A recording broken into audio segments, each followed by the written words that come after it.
The ancient temple of Stonehenge is one of the most famous archaeological sites in the world, and it's one of the most visited sites in the UK. Despite hundreds of years of archaeological investigation and speculation, to some extent it remains a mystery. And it's a mystery that is deep at the heart of the British psyche.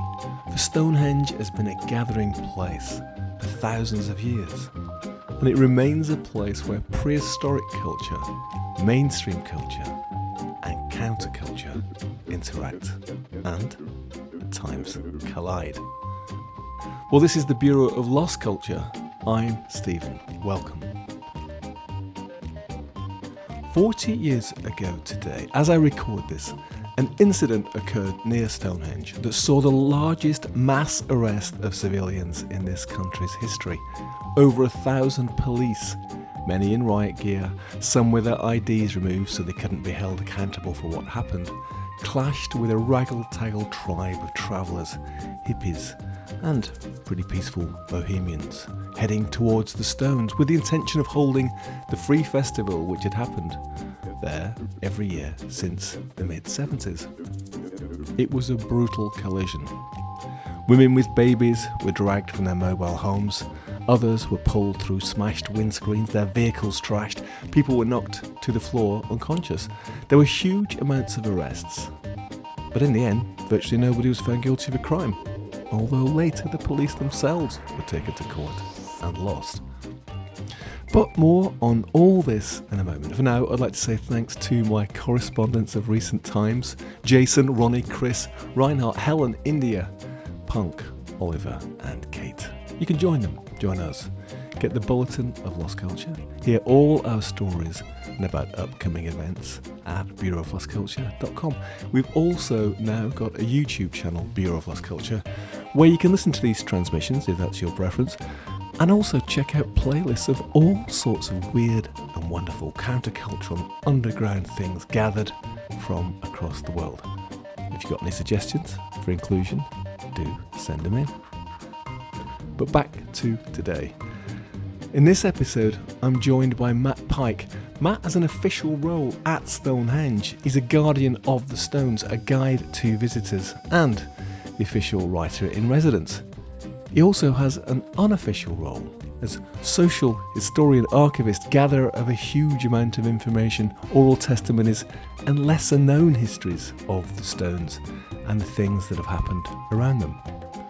We're going to hear something of those histories, something about who, as it were, has owned the stones, and of that incident 40 years ago. The Battle of the Beanfield, as it became known, wasn't really a battle, but more like a shameful moment, and the state turned its own security forces on its own people. We're also going to hear about that semi-mythical figure, Wally Hope, and how the Stonehenge Festival had become the central and most infamous of all the free festivals of the 70s and 80s, and the touchstone for a question about who the green fields of England really belong to. Let's do it. Welcome, Matt. Very pleased to have you at the Bureau of Lost Culture. Very pleased to be here, very pleased to be here. Yeah, well, you've just come down from Stonehenge. You're just saying that you live very near the stones, right? Yeah, I live in a small village about 3-4 miles away from the stones, the sleepy villages that get inundated with crowds and crowds of people every single year as we get to solstice. We have this huge ribbon of humanity appearing throughout the valleys and buses and all that sort of stuff. So, yeah. And the reason for that, of course, listeners, if you didn't know already, of course, is it's Stonehenge. It's famous around the world, kind of sometimes get lumped in with the seven wonders of the world, I think, occasionally, with the pyramids and the Nazca lines and Easter Island heads, actually. We're going to talk about Stonehenge, who owns it, who's owned it, and then we're going to talk about the Battle of the Beanfield, which is 40 years ago, right, Matt? It is indeed, yeah. It's quite a poignant anniversary. And it's one of those... Certainly the Beanfield is certainly part of the story of Stonehenge you're never going to find in the guidebook, or at least not for a little while yet, anyway. Yeah. The whole subject of Stonehenge, it's just such a vast period of time it covers. Before we get into that, just tell us about you and tell us about what you do. I've worked in various different jobs throughout my life, but 11 years ago I was offered the opportunity to start working at Stonehenge as one of the custodial team, so the guys who look after the stones. So you start off normally with a summer contract where the hordes of people arrive and And it involves everything from moving ropes, telling off naughty people, checking tickets, helping people around the museum, occasionally giving guided tours. It's a really all-encompassing and quite enjoyable job, to be honest with you.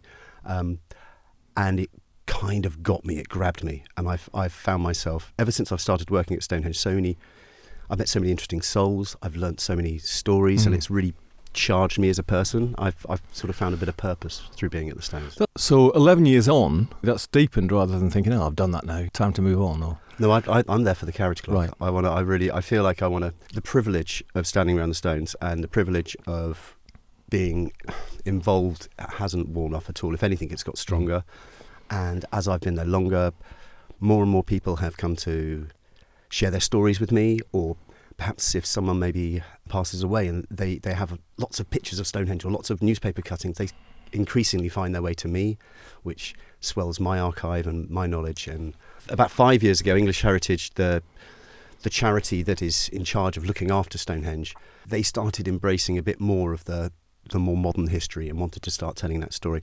So they offered me the chance to be the writer in residence of Stonehenge. But that gave me the chance to research in great depth some of the more tasty subjects around Stonehenge that, as I said, don't generally feature in the guidebook. the lost stories of Stonehenge. When you mentioned then your archive, so is that an archive of oral testimonies of the people who you've met and other documents? It is, yeah. It's just become huge, and it grew and it grew and it grew, and to the point of just vast amounts of information. And that is the thing with Stonehenge. There is just almost too much to process. And I'm not exaggerating, hundreds if not thousands of books on Stonehenge. There are countless documentaries, and being considered someone able to try and transmit that out to people, explain it to people, to try and sort through the fluff is quite an honour. And of course the thing about Stonehenge is that it's actually rarely out of the news, isn't it? I mean, it's every few months or so there's a BBC sort of piece on Stonehenge. There's either a new archaeological theory because it's a live archaeological site. Exactly.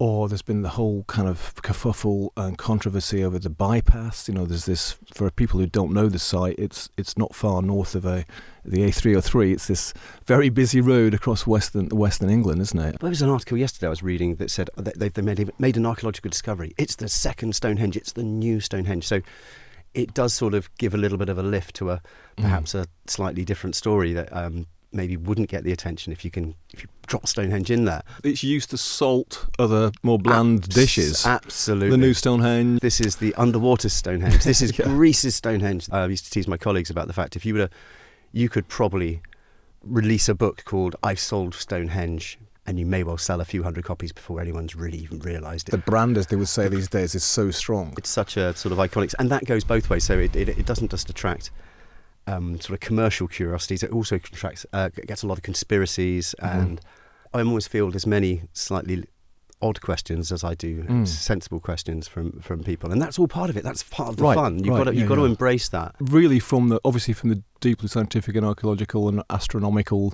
right the way through to the crazy and esoteric. I remember a few years ago, there's an American guy. I don't think I'd ever been to the site, but it worked out that it was a giant mill for grinding corn.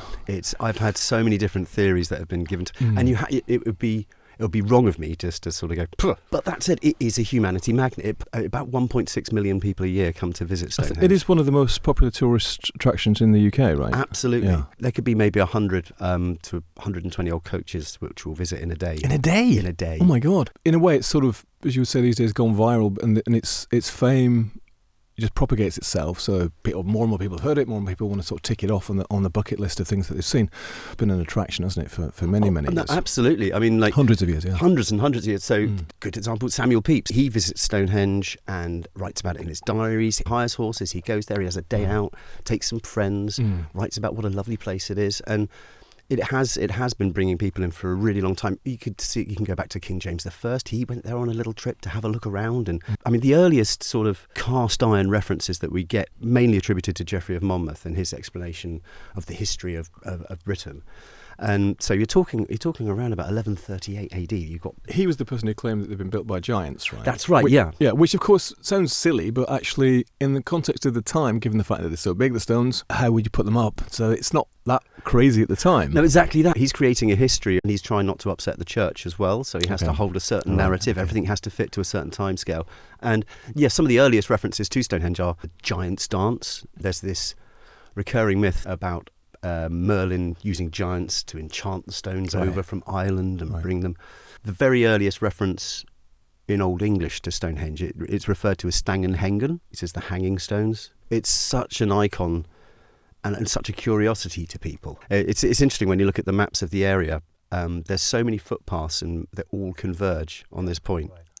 All the different villages, for no apparent reason, I'm just walking straight towards this wonderful pile of stones. So we know that it's been special for a very long time. Of course, it appears throughout literature, doesn't it, as well? It's in the end of Test of the D'Urbervilles, Absolutely, isn't it? yeah. Let's not forget Spinal Tap. Spinal Tap is a particular favourite reference of mine. Great Stonehenge reference. In the context of Britain's prehistory, we're fortunate still to have access to these incredible stone circles everywhere, but even in that culture which people know about, Stonehenge is unique, isn't it? It comes a bit later.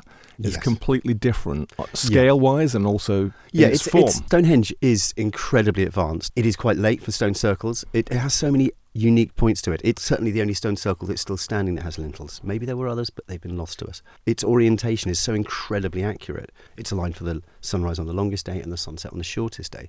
The way that it's aligned with the major lunar standstill is something we've only really learning in the last couple of years, which is an 18.61 year cycle. The Aubrey holes, which often theories talk about them being used to predict eclipses, 30 stones on the outside of the circle. This may well be a reflection of a lunar cycle, which is 29 and a half days.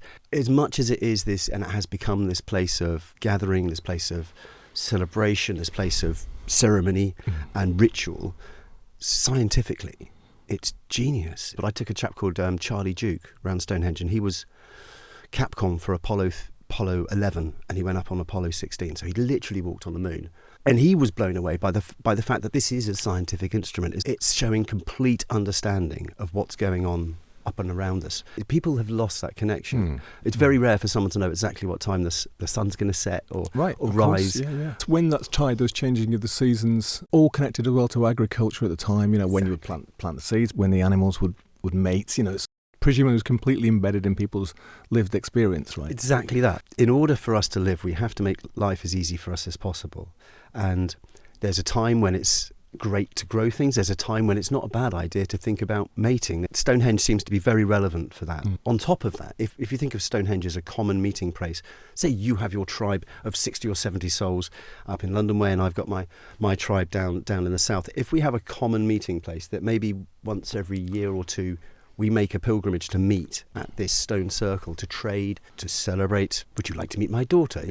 Matchmaking, etc., and tribal bonds were created. Exactly. Maybe arguments resolved. This tribe hasn't turned up this year. What's happened to them? Is something wrong? And to gather news, I guess, as well from distant parts of the island, and how you hold a bigger culture together. The only way to do that is by meeting, right? Yeah, and then if you look at the more recent discoveries at Stonehenge, there was a lot of fuss made recently about the provenance of the altar stone, which is a singular stone that sits right in the prime position of Stonehenge on the solstitial alignment. They've now discovered that that's from the Orcadian Basin, so the most northern landmass that we have in what we now call the British Isles. But then we've also got these blue stones, which are from the Preseli Mountains in Wales, of which there are many. We've got stones from the north of this landmass. We've got stones which have come from the west of this landmass, and we've also got the sarsen stones, which are from southern England. Just looking for the eastern stones now, yeah, right? That's exactly what I was going to say. Yeah, so maybe that's where the woods come from, or we don't really know. And then you also look at the oldest engravings, the oldest carvings on Stonehenge. Stonehenge being Neolithic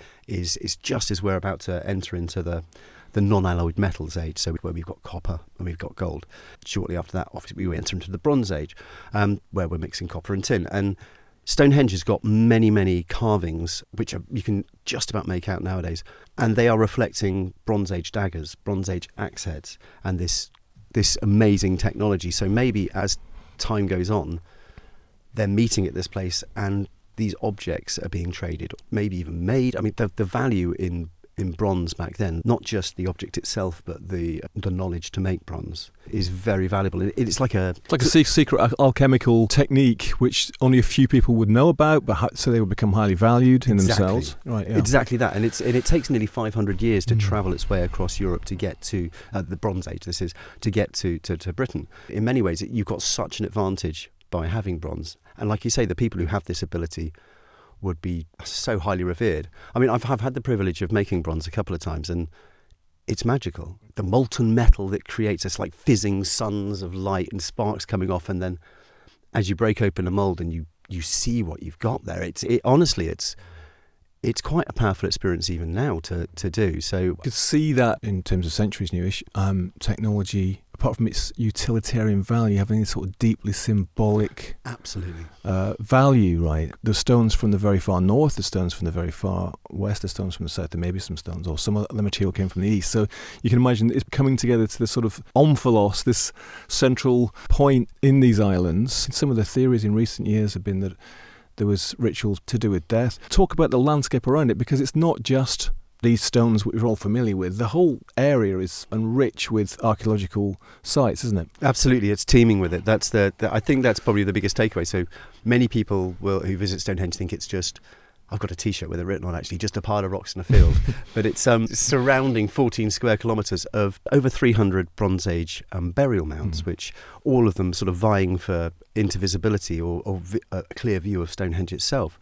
We've got these really curious causewayed enclosures, which no one really knows what they are, but there's the Greater Cursus is like when you look above it on a map, it looks like a big long sausage or something like that. Almost like a racetrack or something. Yeah, exactly, right? like a racetrack. Hence expressions of it as just that, as a cursus, as something that people were racing around, mainly down to William Stukeley, he's actually the guy attributed for noticing that Stonehenge is orientated with the sun for this solstitial alignment. He's the first one who goes, do you know what, it might have something to do with the sun. And he's also the chap who's very much, he popularises maybe the more Gandalfian view of what a druid might look like, with the long flowing beard and the stick and all that sort of thing.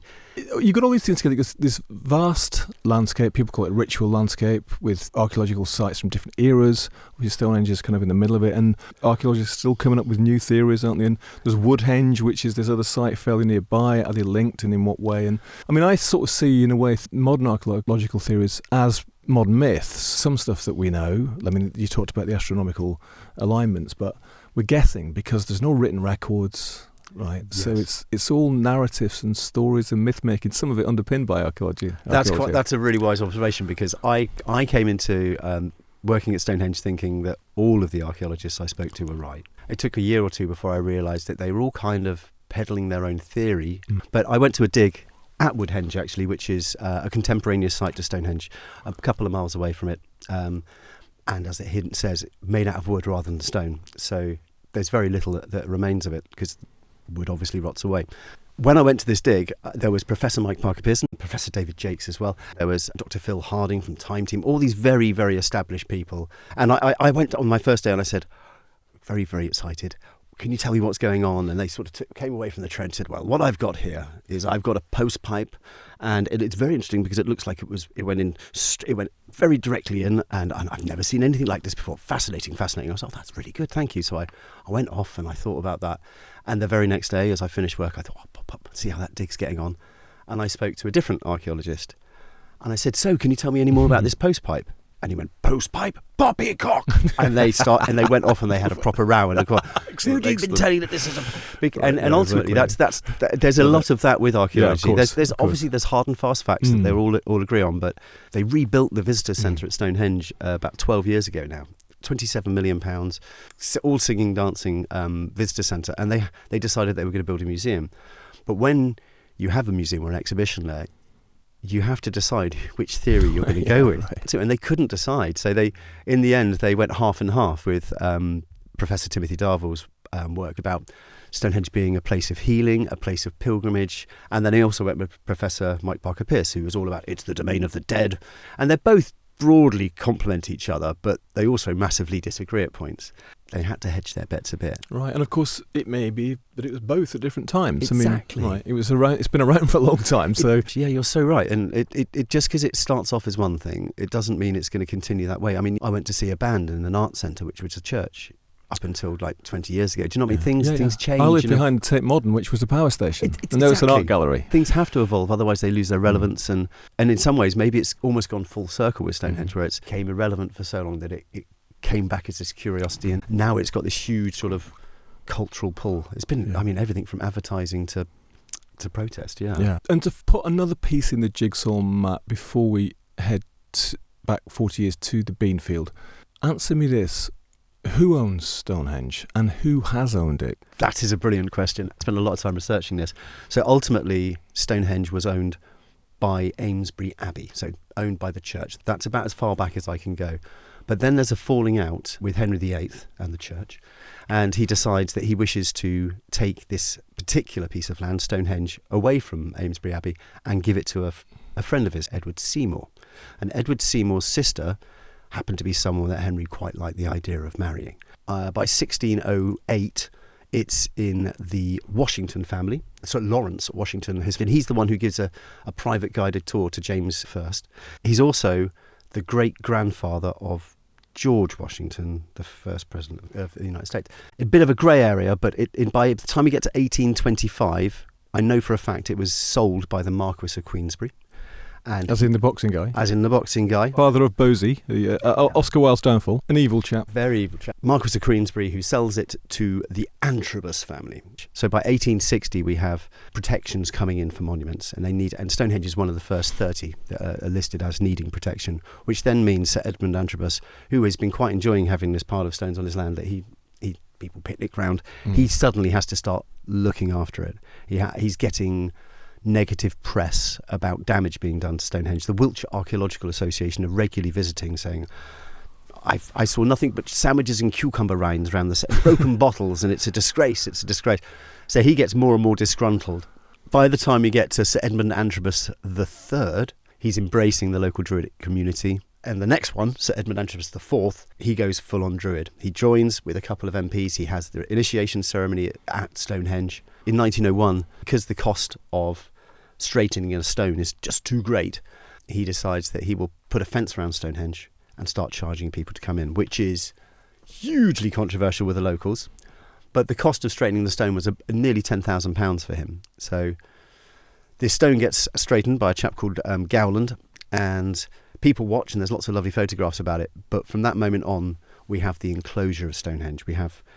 People can still walk up and see it from the other side of a fence. It's become private. Yeah, very much so. And there are 5 footpaths that all arrive at Stonehenge. So locals are going down these footpaths and finding they can no longer use the footpaths. And moving a footpath is, as it is still now, very, very controversial. So they actually end up going to the High Court. So by the time they get to 1905, it's basically Antrobus versus the people to try and say, look, I have a right to do this. And he wins. There's a charge going on up until 1915. Then Sir Edmund Antrobus's son is killed in World War I, and Sir Edmund Antrobus passes away about 6 months afterwards. And in 1915, Stonehenge is put up for auction in my home city of Salisbury. The local cricket captain, Sir Cecil Chubb, Cecil Chubb he was then, he hadn't quite got the upgrade. He had quite a bit of money thanks to his wife being very well off. Apparently went there to get curtains and furnishings and came away with Stonehenge because he thought a local man ought to own it. He's quite a prominent Freemason, and he's given a lot of pressure and told it would be good for him and good for the nation if he would hand over Stonehenge. So he does. 1918, there's a lovely photo of him reading out a declaration that Stonehenge is now for the people and nothing should be built nearby it. And about 6 months later, he's made Sir Cecil Chubb as a thank you for that sort of thing. Yeah, that's it. And effectively, so from that moment, Stonehenge, governmental property. It's looked after by the government. And then after that point, it's run by the Ministry of Works, later the Department of the Environment, and then in 1985, we have English Heritage created to look after Stonehenge. It was much more about protection and heritage, and now it's a lot more about, gosh, where's the revenue coming from? Right. So before being owned by the church, effectively the local abbey, did anybody own it before that, or was it just what we call the commons? Yeah, it would be referred to as the common. I mean, it's just in this vast plainland. There's no real agricultural worth of any of the land around it. But what tends to happen is sheep are grazed on the land surrounding Stonehenge. It's a pretty barren place. And in fact, listeners, if you don't know it, it's also near to Ministry of Defence site, so there's a lot of military operations, as in practice operations, that go on Salisbury Plain. So in 1899, Edmund Antrobus is approached to sell some land to the army, and he sells them something like 43,000 acres because he's got that much land. And that's when the British Army, the Royal Artillery, and they start colonising that area and using it to practice blowing things up. Yeah, I mean, there's sort of ghost villages and stuff, isn't there? Imber, the ghost village. Yeah, you're allowed to visit once a year. That's it. It's a very eerie place. Yeah. For visitors, it's quite confusing because the backdrop of a visit to Stonehenge can quite often be the cannons, the military vehicles, the machine gun fire, Chinooks or Apaches going past. Obviously, there's a lot more too. You could talk about geology, all sorts of other things too. But this is the sort of background, isn't it? Particularly when it comes to ownership and gathering. So you've got this place that was built by our ancestors, lost in the mists of time, was important to them for possibly hundreds of years. For all these activities which we know little about, we just guess at the myths of it. Obviously got a very deeply rooted place in the British psyche. It was on what we call commons, which again, for people not familiar with that, is basically the word that's used to describe land which is effectively owned by the people or is accessed by the people. It's not in private ownership. You can graze your sheep there and you can do various things. Still a thing, isn't it, in this country? Absolutely, yeah. Which would mean that you would have access to that site, as you mentioned, with these kind of spider's web of footpaths meeting. It's gone into private ownership and now it's in the sort of semi-public ownership again, I suppose, in a way. And of course, with all that background, tell us what happens really, I suppose, starting in the sort of late 60s and early 70s, when, because of the counterculture and everything that's going on with music, it becomes a focus for, I was going to say a different kind of activity, but maybe a very ancient kind of activity again, right? If you think about the time, late 60s, early 70s, we have the very first sort of organised, big paid-for festivals first appearing. But the countercultural side of that is the free festivals which were popping up alongside them. Famously, the Isle of Wight Festival, eventually it got overrun by the free festival that was next door to it. They literally pulled down the gates and it became a free festival and bankrupted the organisers. And in Windsor, from sort of 71, 72, 73, you have the Windsor People's Free Festival. And that is effectively in the Queen's back garden. And it becomes very, very popular. And the police don't really seem to do much about it. They let it carry on for the first couple of years, and it grows to the point where the police decide that they've had enough of this and they go in very, very heavily handed. I think it's on the 5th day of this festival that they're having and the bands are playing and they just go in with truncheons and people don't really understand what's happening. Because there wasn't anything violent going on, No, was there? there wasn't. There was just the idea that they couldn't control this mass of people. The catchphrase was bring what you'd expect to find, and this idea of... And leave no trace. Exactly. But the abrupt ending of this, it creates a void in the sort of festival diary. And one of the people who ends up getting quite badly hurt at Windsor Festival is a chap called Philip Russell. And Philip is someone I've spent a lot of time researching, and I know you've spent some time looking into Philip's life. He's a fascinating soul, but Philip is encouraged going around to places like Ibiza and having amazing times in communes, and he grows and grows and grows in his spirituality, and he comes up with this idea of inviting people to come to Stonehenge to have a party, a free festival. And Radio Carolina are involved in this as well. He actually writes to the pirate radio station, Radio Caroline, and they start popularising it. Come to Stonehenge for the Free AA Love Festival. With that kind of splashy and nicey voice. Yeah, it builds quite a bit of momentum. And Philip Russell himself, he actually invites the Dalai Lama, he invites all the British Airways hostesses. Nice. He tells Margaret Thatcher she's not welcome. Before Margaret Thatcher became... Before she was even anything. The long and the short of it is that Philip turns up at Stonehenge with an acoustic guitar, about 20 or 30 of his friends. A band called Zorch turn up with their synthesizers, and they have themselves a little bit of a party. This is how it all starts. In the middle of summer, quite a lot of LSD being taken. Police, they just think they're interesting, these unusual souls with long hair just hanging around. I mean, what are they doing? Loved up, nice people. If you look through the newspaper archives, you can see they almost become like a bit of a local curiosity. Especially Philip. Also more famously known as Wally Hope. Wally Hope, yes. Yeah. The police are getting quite frustrated with how they are going to get rid of these people and their camp. And their camp is now known as Camp Wally or Fort Wally. And the reason it's called Fort Wally is because every time the police try and serve an injunction on them, they say, can you please tell me your name? And they give fake names. And the fake names will almost always feature Wally. So you have Wally Hope, you have Wally Sunshine, Wally Sparkle, Wally Woof, all these people that are referenced. And they're just basically giving not accurate names so that it's harder to prosecute or harder to serve injunctions on them. And the leader, Philip Russell, is known as Wally Hope. Takes on almost this alter ego. He grows in stature through this Wally Hope. They hold on as long as they can at Stonehenge, and the numbers dwindle. They eventually end up in the High Court, and there's some brilliant radio interviews. We're disappointed, but we're not downhearted. We're going to move into the fields just across the way. I think there's a nice clump of trees there. It's surrounding water and a little bit of vegetation. Grass is sheltered from the wind, and it's still in very close view of Stonehenge. And if we got another Wally here, what was your reaction to the news, in fact? No, well, like, if we can get a couple of thousand people back, then we haven't lost the case. We never will lose the case. It's a question, we can't lose the case, otherwise we all blow ourselves into oblivion, you know. It'll last as long as the planet does, this civilization, you know. Being realistic, you feel that you can maintain a community on this site throughout the winter? Oh yeah, because, I mean, what is available to us? I think it's a real drag. I would have thought we should be allowed to at least look after the land and care for it, rather than use it the way it's being used in this country. Endless possibilities that you could use nature for, rather than abuse it. Well, as far as I'm concerned, they may have won the court case, but they've got to get us off. I appreciate this place as our home more than anything else, and I'm prepared to defend God's land with my life. Wally Hope, the Wally's leader, was not so despondent. Tell me, in fact, there is a court injunction that you have to leave the site. What are you planning doing then? Well, we're going to grow some wings and hover over it. Yeah, in realistic terms, actually, whereabouts are you thinking of going? We got some public land that we can go to. You have got some public land, yes, but you won't be leaving Stonehenge, I believe. No, I mean it's public where we're going. It's public where you're going, but you'll still be within the vicinity of Stonehenge. Well, I mean, the Lord God wants us there, and there's nothing that can stop us. You know, I mean, the Lord God, you know, is the highest law in this country. You know, and I mean, He's very unhappy with the world at the moment, and. He wants us not to have an energy crisis, and the best way is to plug into him, and Stonehenge is the best place to get plugged in, you know. Wally Hope, lovely and innocent guy.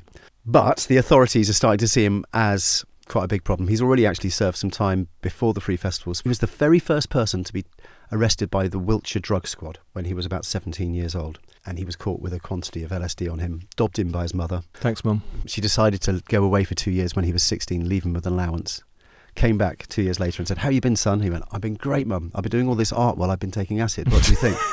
And she's like, "Well, I'm just going to call the police." And so his mum went away when he was 16, leaves him with an allowance. What did she expect was going to happen? Exactly. By the time Philip is planning the next 75 Stonehenge Free Festival, he's being watched a lot. He's a marked man. He drives around in a 2CV, which is rainbow coloured, so everyone knows where he's going.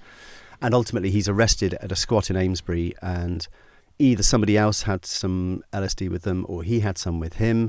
They take him straight off to, ironically, the hospital that Cecil Chubb used to own, which is now used as like a sanitarium. He refuses to wear prison uniform. And they say, "Look, who are we talking to? Are we talking to Philip Russell or are we talking to Wally Hope?" And he says, "You're talking to Wally Hope."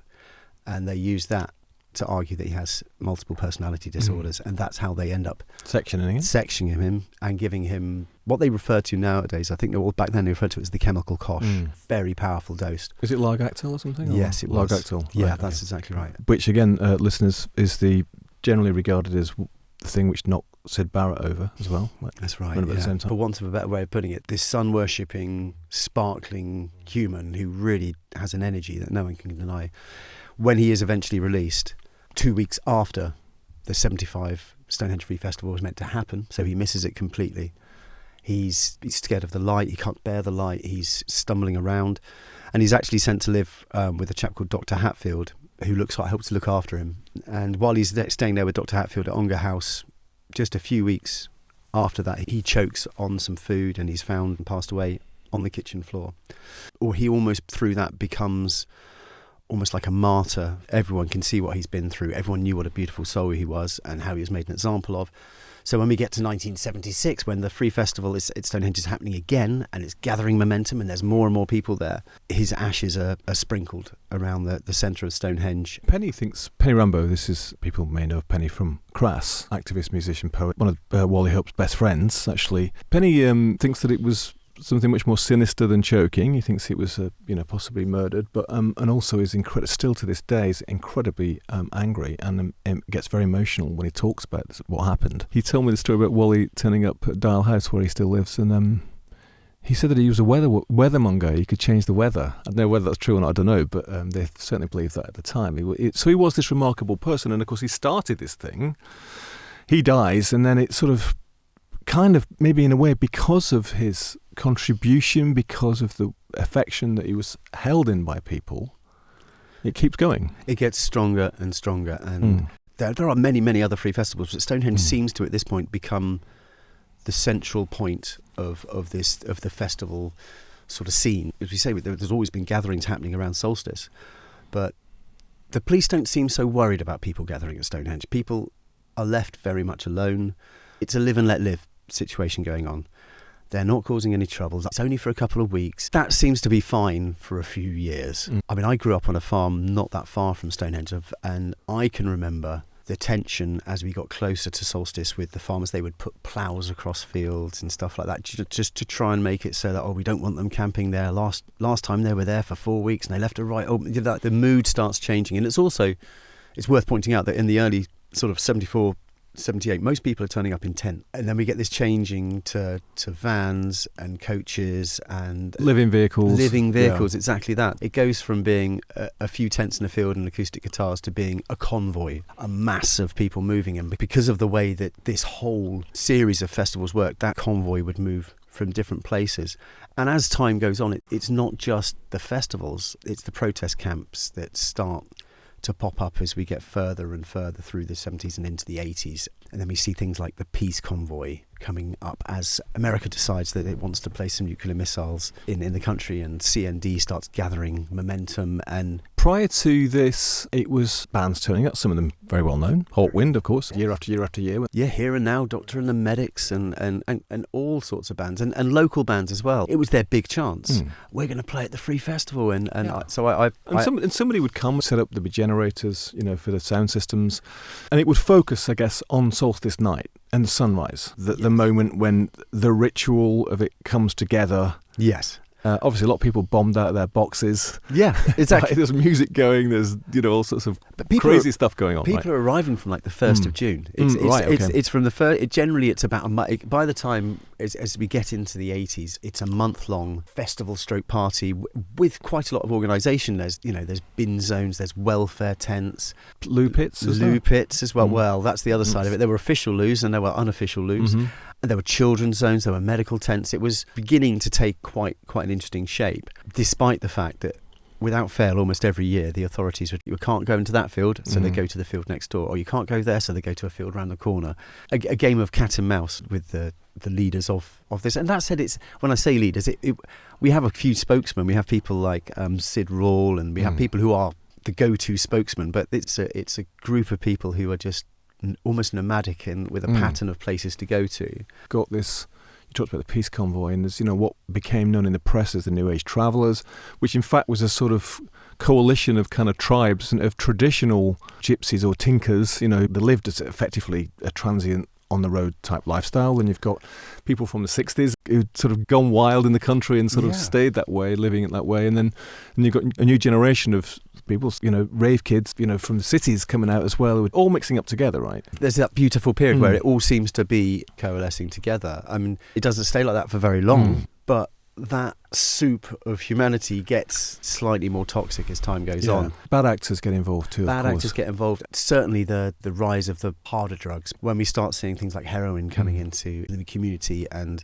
it becomes very much less sharing. There's a darker side to it. Gatherings of that many people of that type are going to attract drug dealers, of course, because a lot of business to be done. And of course, with harder drugs, it's quite a nasty business as well, isn't it? There's a black market financial thing, obviously, comes in too, which darkens things, right? Yeah. And not everybody gets on, and not everybody arrives with what they expect to find and leaves with no trace. Can't be too romantic about this and what it was like for the locals. It could be very messy, couldn't it? And sure, there's lots of assaults and all sorts of other stuff happened as well. I think that's the thing. I think the locals begin to stop seeing it as a curiosity, and they start getting more and more antagonistic towards the convoy that's arriving and that side of things. But the culture does change. I'd love to sit here and say everything was brilliant, but it's not the case. If you look back, you can see that there are increasing numbers of people who die at the festival, be that from tent fires or be that from overdoses, or that starts to creep up and violent incidences start to creep up. You've got Hell's Angels acting as police security type thing, because it's practically a police no-go zone. By the time we get to 1983 and 1984, you have this humongous festival going on, and there are ice cream vans which are openly advertising their wares, and the last thing they're selling is ice cream. And it's become so big that people are acting without really thinking about the consequences in some ways. They feel like they're untouchable. And the press are picking up on the fact that it's like a drug supermarket. So people are coming to the Free Festival not just for the music. Well, that's at least the spin that they're putting onto it. The wider cultural context is that, the 70s, which was a problematic era, in the UK, this sort of the bright, sunshiny, flowered 60s had sort of crashed into the 70s, much harder times economically, etc., high inflation, we know all about that. And punk had been a reaction to that. And then you've got the coming of Thatcher, a new kind of government, much more authoritarian, much more disapproving, and claimed to be an upholder of traditional values, whatever they were.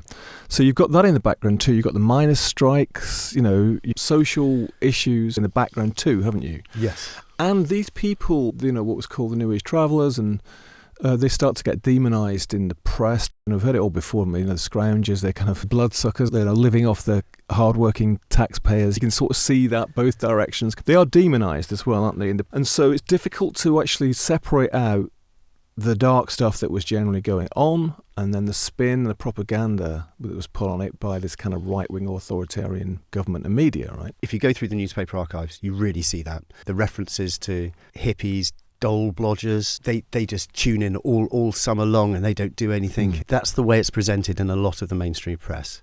And it's not necessarily true, but that is the perception that is being pushed out through the media, more and more so. And Margaret Thatcher, with the context of the background of what's been going on with the miners' strikes. The whole Greenham thing, where we'd accepted cruise missiles from the US on these lands, on what had been common land, Greenham Common after all, right? Exactly. And of course Thatcher was a big supporter of all that stuff, wasn't she, as well? So. Yes, in the vicinity surrounding Stonehenge, as we said earlier, there is a huge amount of military presence. We've got Porton Down as well, which is where a lot of interesting chemical things are happening, which they referred to as Porton Down, Torture Town back then. And we have Boscombe Down, which is a big airbase which had American cruise missiles at it. So we had camps happening around there.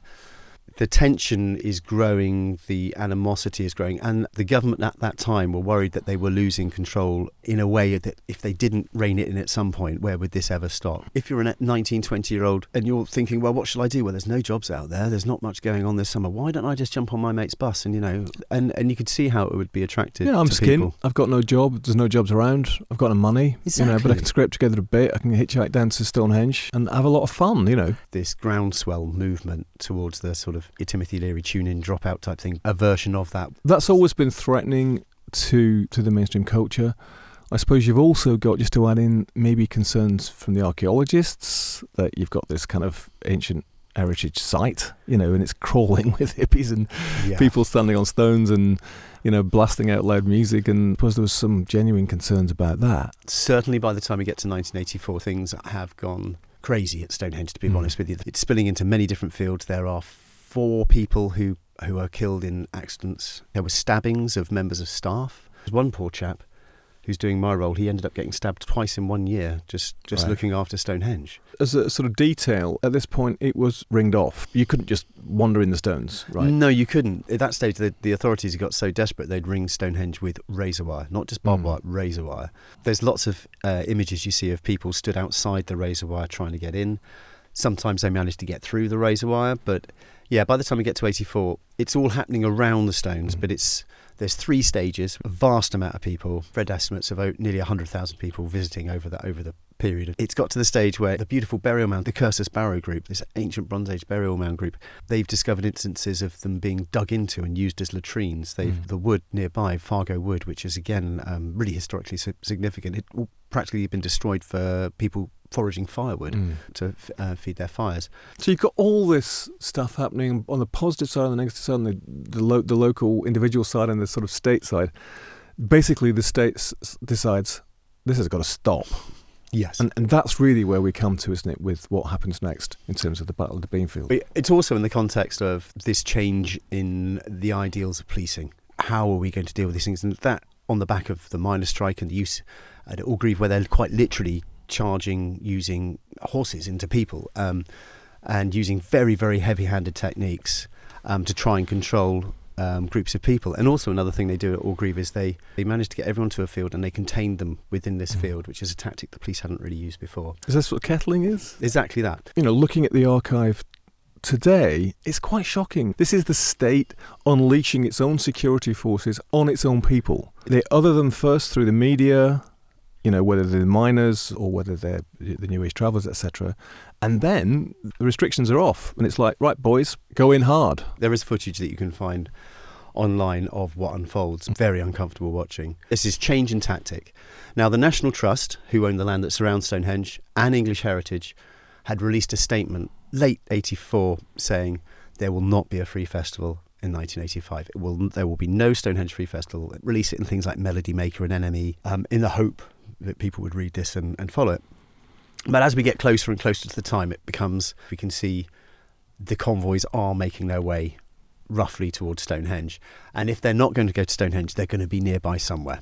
And the authorities are watching very closely indeed. Somehow, the majority of people who are heading towards Stonehenge, they end up in a forest nearby Stonehenge called Slavenack Forest, which is owned by the Earl of Cardigan.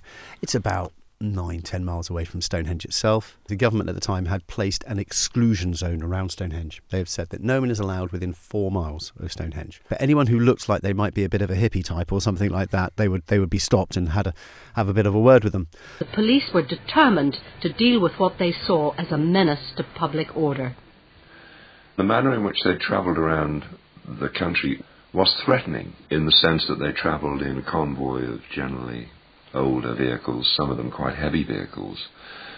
There was evidence of illegal drugs. There was also various forms of extortion. It was a very, very difficult situation to police.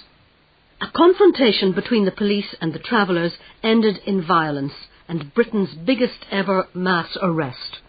The police and the popular press claimed a victory for law and order against anarchists and drug dealers, in what was immediately dubbed the Battle of the Beanfield.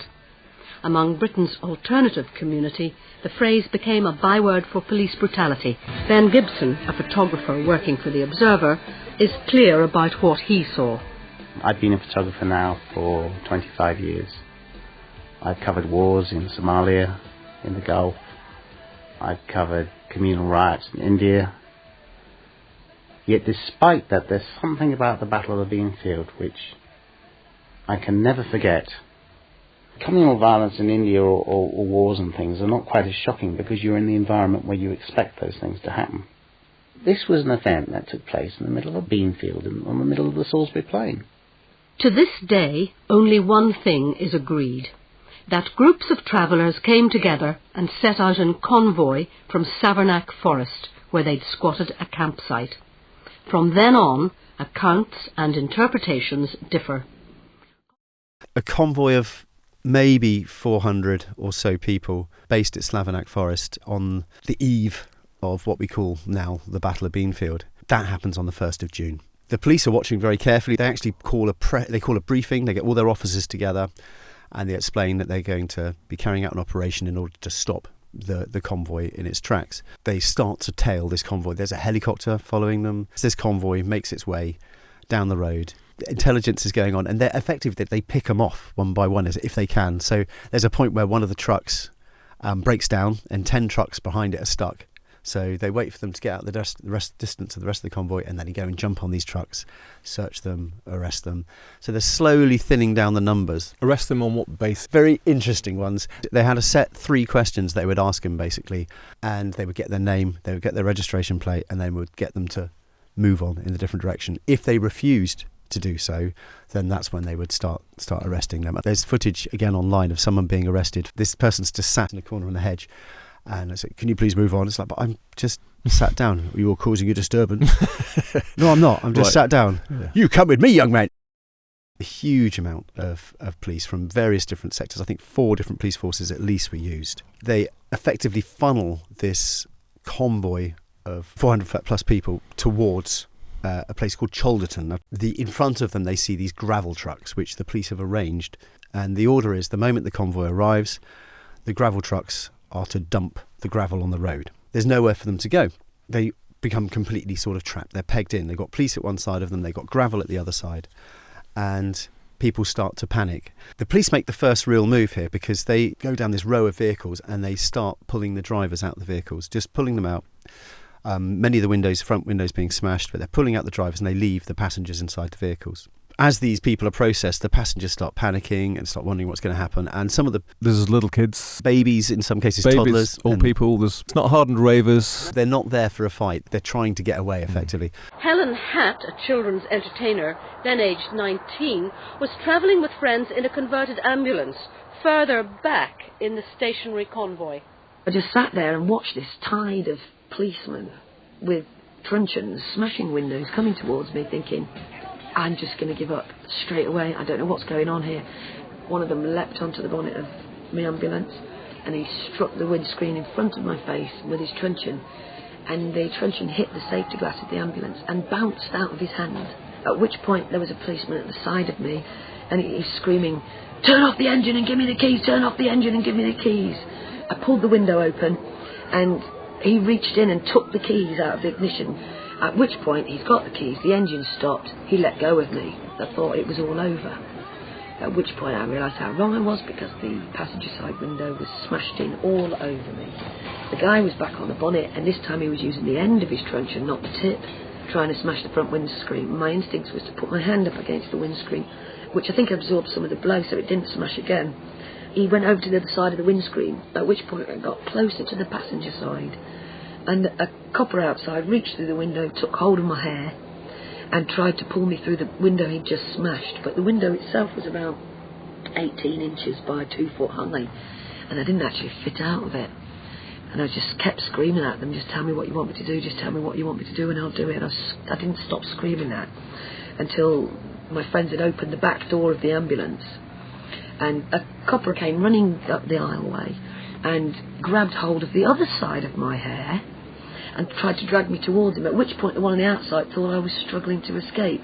So he pulled me back towards him, and just at that moment one of his colleagues managed to burst the side window in the back, and we were both showered with glass, and it shocked him and he let go of me and defended himself, put his hands up to his face.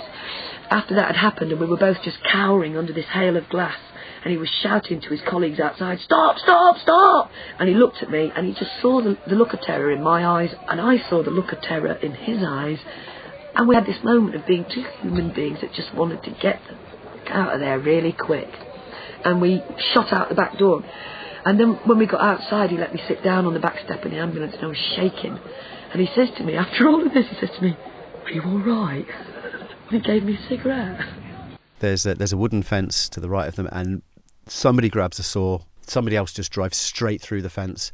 So there's now an escape for these vehicles into this field, Beanfield, full of beans. And the police have realised they've been outmanoeuvred a little bit. These 400 policemen who are there to deal with this event, they're standing around the outside in riot gear, wanting to do something about it. And we then have a standoff for a good 4 hours of just the people in the field, in their buses, the convoy, wondering what's going to happen, trying to negotiate for a way to leave, promising that they won't go to the Free Festival. Eventually, the Chief Constable himself turns up at 7 o'clock to speak to these people and says, "You all wait in this field and we will process you." And they're pleading basically for a way to get out of this field and just, "Look, we go, we won't cause you any trouble." But by this time, the wheels of motion have been set, And there are now well over 1,000 police, firemen, ambulances. They're all standing by and tooling up, for want of a better way of putting it. And the police just move in en masse. There's lots of stories about the badges being removed from lapels. So they couldn't be identified? They couldn't be identified, Police, yeah. You've got the military police there as well. You've got a very, very big force of people wearing blue boiler suits. Many members of the convoy come peacefully as much as they can, and even then they quite often end up with getting quite roughly dealt with. People getting truncheoned. By the time you end up with 20, 30 coaches left in the field, that's when it gets super, super nasty. If you're in a field in Wiltshire, you only get dirt and flints. You get these massive, great sharp flints. Flints are being thrown at buses by the police. Flints are being thrown by the convoy at the police as well. So we have stones being thrown. They use the phrase battle because it's not really a battle. It's not really a battle. You know, it's so one-sided. It's of epic proportions. When you see the vast amount of police, they've got these round shields. They've got their truncheons. It's helicopters. A helicopter there. And in fact, at one stage, they read the Riot Act through the loudspeaker of the helicopter over them so that they could and the Riot Act is quite ancient, isn't it? Sort of piece of legislative sort of invective, I suppose, which is kind of read out back through the centuries, right, to groups of people, the mob as they would call them then, right? It gives the police licence to do things which they're not usually allowed to do. How do we know so much about this? For one thing, we had there was a ITN journalist there, Kim Sabio, who was filming the whole thing for ITN with his cameraman. So he has the most dramatic footage of everything that's going on at the time, and as he completes his report to ITN, you can see the shock on his face of what he's been witnessing around him. And his footage that he gave into ITN, it disappeared for many years and then just suddenly appeared a few years later. I've never seen civilian police forces behaving in such not just aggressive but violent manner. I did see the police dragging people, screaming women with babies in their arms out of their vans, and then when they saw that we had cameras, they suddenly stopped and moved on to do something just as bad to somebody else. See what they're doing to us!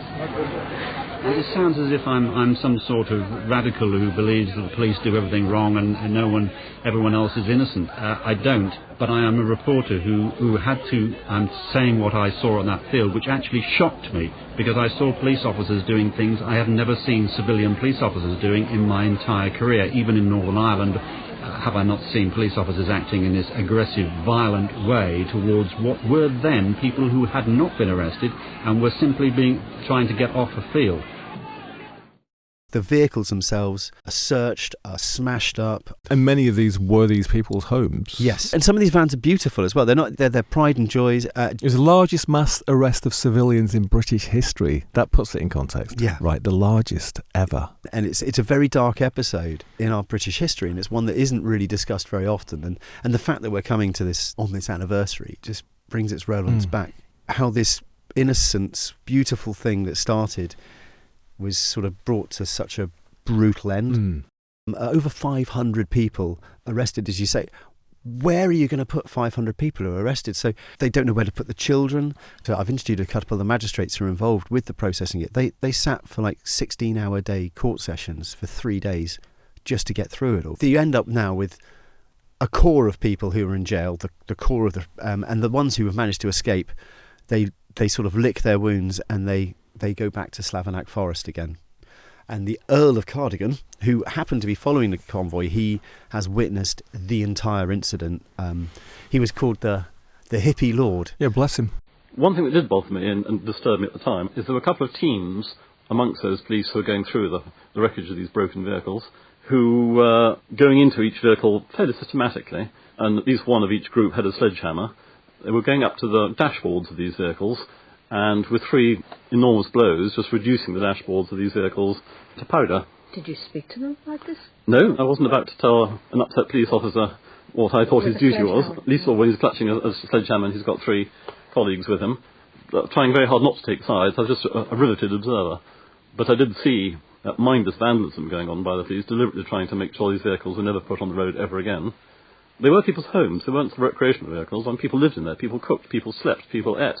And to see those homes being deliberately smashed up by the police as soon as their owners had turned their backs explained to me why half an hour earlier the people had been so very reluctant to leave those vehicles. Not every member of the convoy was arrested. about 30 men managed to make their way back to Savernake Forest to join women and children who had stayed there instead of trying to go to Stonehenge.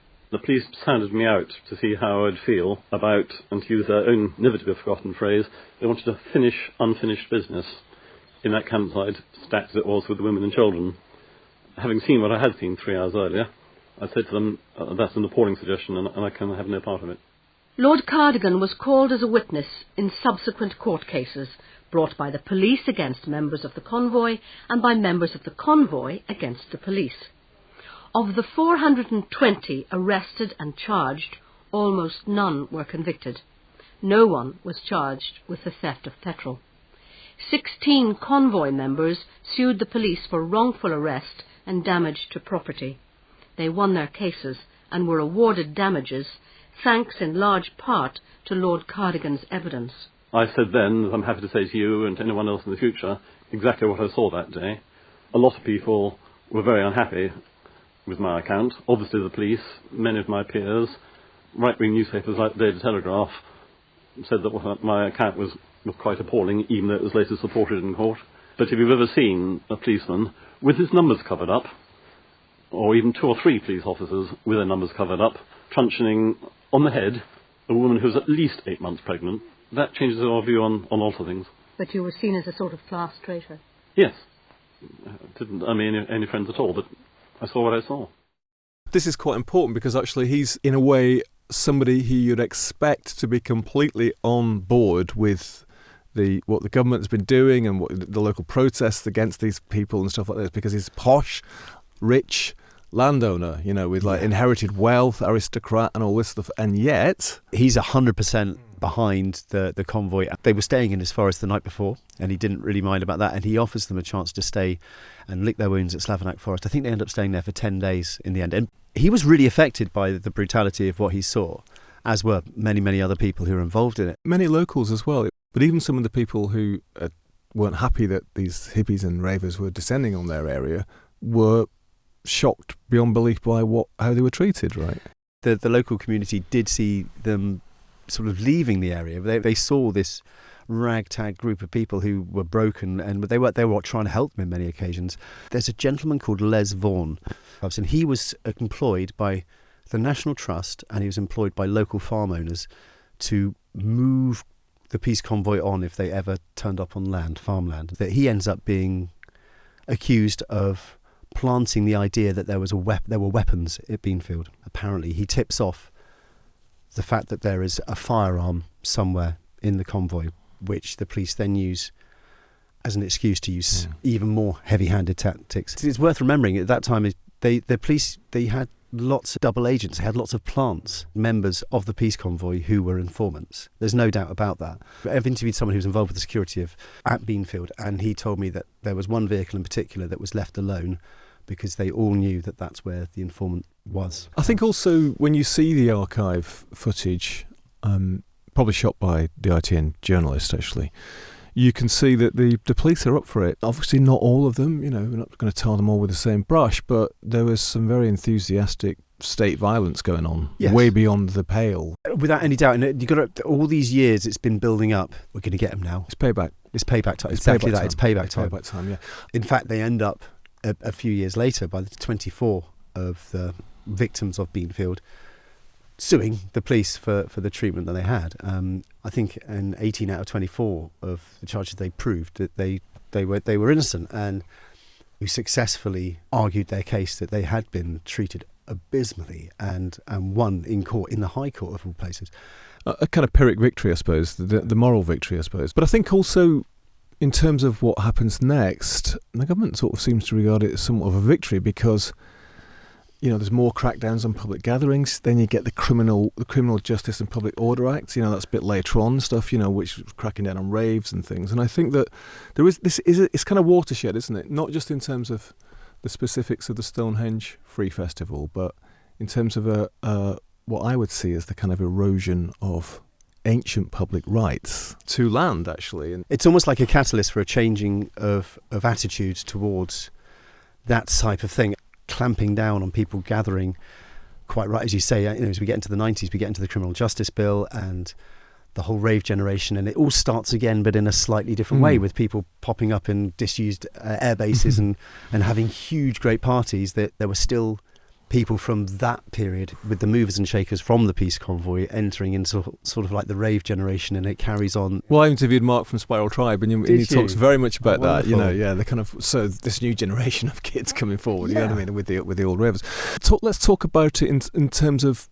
Today, it's 40 years old, Matt. There are various things which I think are still quite relevant. I was just going to ping them your way and see what you think, because the whole notion of trespass in the UK is interesting.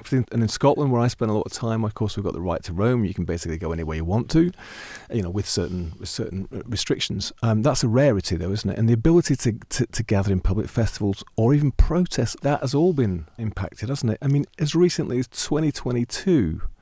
legislation that criminalised the act of residing on land without permission, which directly impacted gypsies, Roma, travelling communities, and, as we live in central London, squatting. Yeah. Now, squatting had been a way for people without a home to have a home, and particularly in the 70s and 80s, of course, when there's lots of empty properties.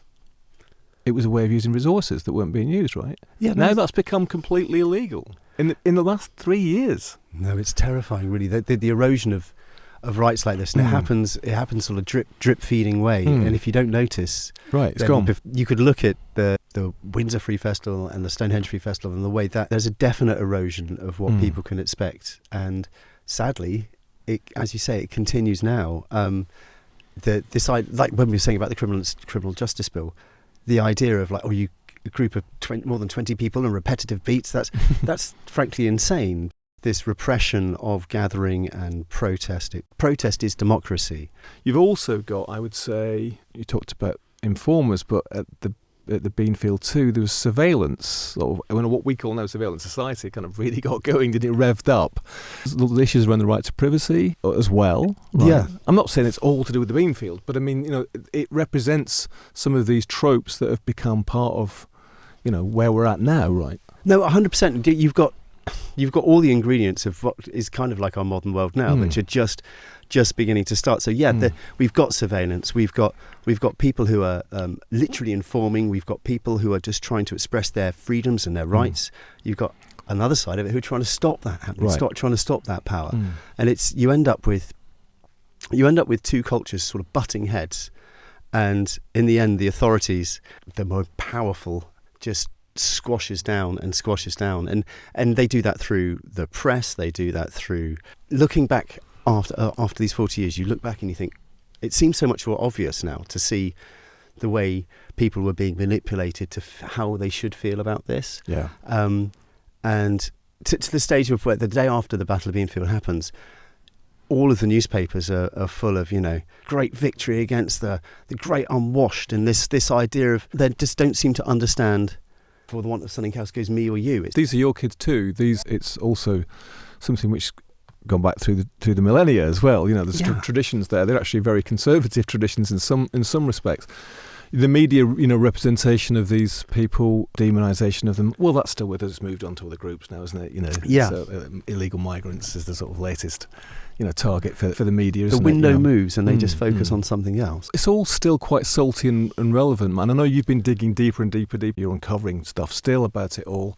It's a proper complicated web, isn't it? It is a minefield, because through my associations with English heritage, that's opened some doors for me. But it's also closed a lot of doors for me as well. I was in Putney a couple of weeks ago, and I had a meeting with the band Here and Now who played at the Free Festival, and a member of Hawkwind. The chap from Hawkwind was very, very much not willing to talk to me about anything to do with this because of what I represent, because I am an English heritage. Yeah, because Hawkwind, a band that's probably played at nearly every single Stonehenge sort of house band at the Free Festival. Exactly that. Yeah. And they played in '84 as the sun was rising on the solstice. And so you're in the sort of interzone, in the liminal zone between the establishment and all these people too, as well as your archivism and your collection of oral history. I cut down my hours working with English heritage down to 3 days a week so I could concentrate on my research about 4 or 5 years ago, and that has led to some amazing things. So I was about 6 months ago, no, maybe 7 months ago or so, there was a shoebox left for me, just a shoebox that said "for care of Matt,"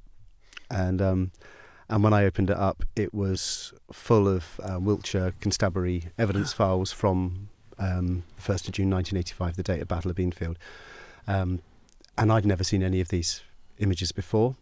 So these are images taken by the police themselves? These are all images taken from the Wiltshire Police Constabulary evidence files, and I've got images from the helicopters. So one of the things that really struck me in the evidence files is you see several of the coaches and a beautiful old Honda Super Dream motorbike just before they're impounded. They're absolutely impeccable. There's nothing wrong with them. And I know for a fact that when they were gathered a few weeks later, they were all write-offs. Yeah, and that's undeniable. You've spoken to some of the people on the establishment side as well, haven't you? Yes. What do they think about it in retrospect? I spoke to the assistant chief constable, and he had so much regret after the time, and he's devoted his life now to working negotiation and described himself as a peacemaker, which I thought was rather lovely. But at the same time, there are people who've dug their heads in the ground, and there is still so much venom there. I found it really powerful, the fact that this gentleman who was so heavily involved could look at it again and change his mind and reassess it. Well, the MP for Salisbury at the time was a chap called Robert Key. You can see the footage from the news at the time, and he's very, very vociferous about, these people, we have to get rid of them.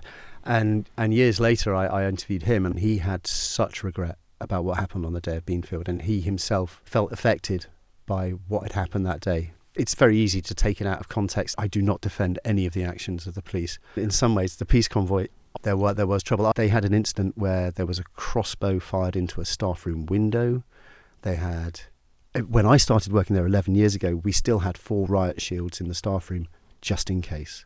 It's still quite a fresh wound. The thing about this story is these people are all getting older. The thing that has always enthused me about this Free Festival story and the Beanfield side of things is the fact that if we don't start capturing these stories, if we don't start cataloguing it, that primary evidence is going to disappear. That's one of the things that's been keeping me going for the last sort of 10 years with this project, is the idea of getting these things down, getting them recorded and getting them out there before it's too late. And the 40th anniversary, it's the perfect time to do that. To reflect positively on it, free festivals didn't go away. People have carried on doing free festivals, quite sneakily sometimes, and the festival culture of those times and also the 90s was actually the birth of a huge industry. Yes. Right? I mean, if you look at Glastonbury Festival now, I mean, hundreds of thousands of people pay a huge amount of money to go.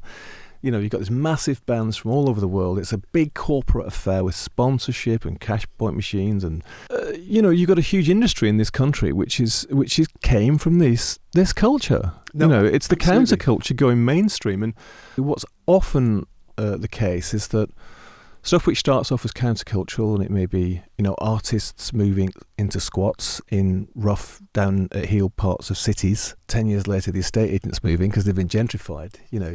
Artists doing experimental things, people doing countercultural things, then often turn into mainstream culture and become actually part of the economy of the country. Even things like Burning Man, which when it started was probably a little bit like the Stonehenge Free Festival. Now it's kind of vast corporate affair, isn't it? Exactly, yeah. And then, Matt, let's go full circle back to the actual stones themselves, which, in some sense, in terms of the story, are right at the heart of it. Tell us what happens now at Stonehenge in terms of the solstices. Yeah, there's 4 occasions in the year where English Heritage, they invite everybody in to watch the sunrise at Stonehenge. So we have actually coming up very soon, it will be the 21st of June for the summer solstice. So summer solstice is the one where people traditionally, they're allowed to stay there all night long in the centre of the stones. It can be upwards of 25, 30,000 people. It's a lot of people. It's a lot of people in a small field, but it's an amazing vibe, and it's a great. I haven't missed one for the last 10 years now. It's like a coming together of lots of different people, tribes, family. It's got a lovely expression of humanity, really, because we're all earthlings. We're all going to witness this together, and it's wonderful. But there are, like I say, 4 occasions. So the equinoxes, the equal days. So March 21st, September 21st. Everyone, again, invited to watch the sunrise. And all you have to really do is to make sure you're at Stonehenge very early in the morning. So like 4 o'clock in the morning. And then you can come in and watch the sunrise with a lot of like-minded souls.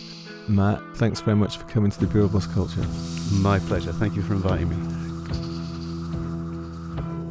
Thanks very much to Matt. That's quite a story, isn't it? I mean, Stonehenge itself, of course, as we said, carries on being fascinating, and the sort of nexus of all sorts of different interests. But this battle of the Beanfield, which of course wasn't really a battle, sort of remains worth remembering. I'm going to put links to Matt's YouTube channel and his Instagram in the show notes. You can check out all the stuff that he has been finding out about the stones. Absolutely fascinating stuff. If you haven't been to Stonehenge, it is definitely worth a visit, but as Matt said, maybe very early in the morning or later in the evening when the crowds have died down. And apart from being at the centre of a prehistoric landscape, it's also just one of the many prehistoric sites in these islands. Avebury, which is not very far away, I think is much more dramatic. Callanish in the Outer Hebrides, where I'm heading off to next week, is equally as impressive as Stonehenge and as mysterious. But there's many more hidden away around the country, all worth visiting. Now, I hope you found the Bureau of Lost Culture worth visiting on this occasion, and I hope you visit again. Thanks for listening. Let's keep listening, and I will see you further down the road, round the bend, and over the hillsides for more histories from the underground, from the counterculture, from the upside down, and from the other side. See you.